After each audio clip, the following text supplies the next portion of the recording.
दररोज petrol, diesel, CNG इंधनाचे वाढ होत आहेत, त्यामुळे महागाई वाढत चालली आहे। नीटचे पेपर फुटल्याने अनेक विद्यार्थ्यांनी आत्महत्या केल्या आहेत।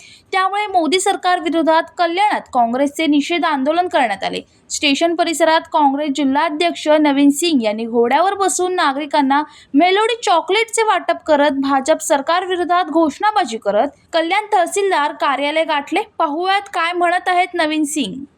गेल्या 10 दिवसामध्ये पेट्रोलचे आणि डिझेलचे भाव हे टप्प्याटप्प्याने वाढवत आहेत। जेव्हा क्रूड भाव कमी होते, UPAची सरकार होती, जेव्हा 50 रुपये 70 रुपये जेव्हा डिझेलचा भाव होता, त्यावेळी हे भाजपवाले मोदी सरकार हे यांची लोक अर्धे कपडे घालून पेट्रोल डिझेल वाढल्या म्हणून हे आंदोलन करत होते।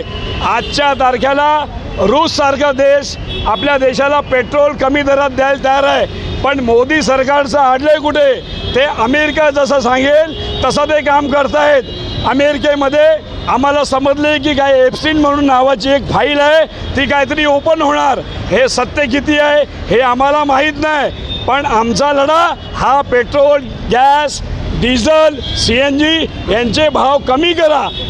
आज मोठ्या प्रमाणामध्ये नीटचे पेपर लीक होत आहेत, विद्यार्थी आत्महत्या करीत आहेत। मोदी सरकार काय झोपली आहे? यांनी जे वादे केलेले होते की पेट्रोलचा भाव आमची सरकार आल्यानंतर 35 रुपये करणार, पण हे चॉकलेट होतं, म्हणून आज आम्ही मेलोडी चॉकलेट देऊन लोकांना चॉकलेट देऊ नका, मोदी सरकार हे चॉकलेट देते।